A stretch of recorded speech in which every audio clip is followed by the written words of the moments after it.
गणेश जी विघ्न विनाशक व शीघ्र प्रसन्न होने वाले देवता हैं। अगर कोई सच्चे मन से गणेश जी की वंदना करता है तो गौरी नंदन तुरंत प्रसन्न होकर उसे आशीर्वाद प्रदान करते हैं। वैसे भी गणेश जी जिस स्थान पर निवास करते हैं उनकी दोनों पत्नियां रिद्धि तथा सिद्धि भी उनके साथ ही रहती हैं। उनके दोनों पुत्र शुभ व लाभ का आगमन भी गणेश जी के साथ ही होता है। कभी कभी तो भक्त भगवान को असमंजस में डाल देते हैं। पूजा पाठ व भक्ति का जो वरदान मांगते हैं वह निराला होता है। काफी समय पहले की बात है। एक गांव में एक अंधी बुढ़िया रहती थी। वह गणेश जी की परम भक्त थी। आंखों से भले ही दिखाई नहीं देता था, परंतु वह सुबह शाम गणेश जी की बंदगी में मगन रहती।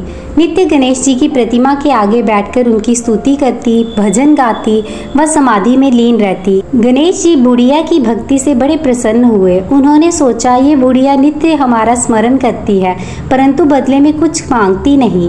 भक्ति का फल तो उसे मिलना ही चाहिए। ऐसा सोचकर गणेश जी एक दिन बुढ़िया के सम्मुख प्रकट हुए तथा बोले, माई तुम हमारी सच्ची भक्त हो। जिस श्रद्धा व विश्वास से हमारा स्मरण करती हो हम उससे प्रसन्न हैं। अतः तुम जो वरदान चाहो हमसे मांग सकती हो। बुढ़िया बोली, प्रभु मैं तो आपकी भक्ति प्रेम भाव से करती हूँ।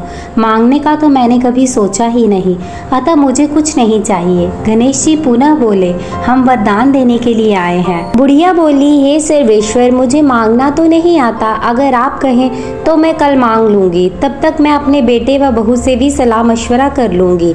गणेश जी कल आने का वादा करके वापस लौट गए।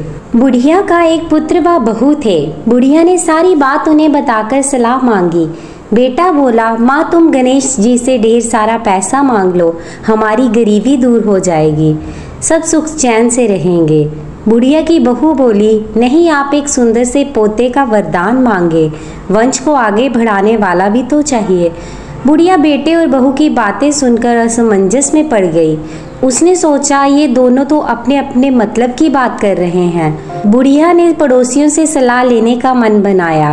पड़ोसन भी नेक दिल थी। उसने बुढ़िया को समझाया कि तुम्हारी सारी जिंदगी दुखों में कटी है, अब जो थोड़ा जीवन बचा है वह तो सुख से व्यतीत हो जाए।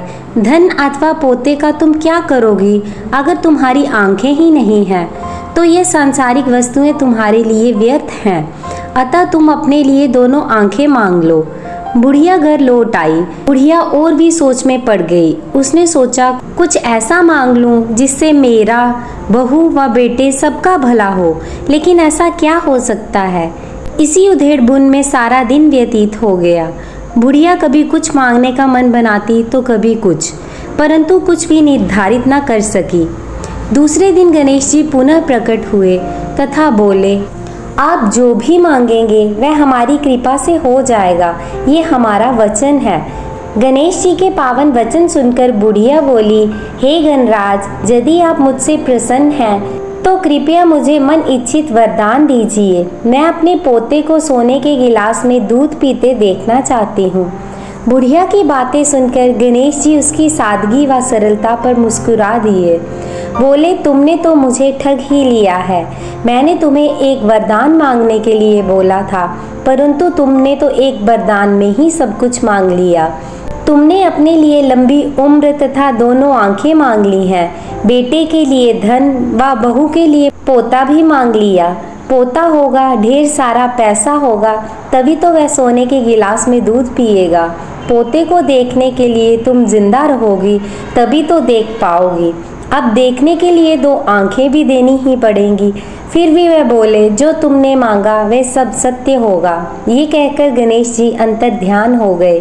कुछ समय पाकर गणेश जी की कृपा से बुढ़िया के घर पोता हुआ, बेटे का कारोबार चल निकला तथा बुढ़िया की आंखों की रोशनी वापस लौट आई। बुढ़िया अपने परिवार सहित सुखपूर्वक जीवन व्यतीत करने लगी। एकदन्ताय वक्रतुण्डाय गौरीतनयाय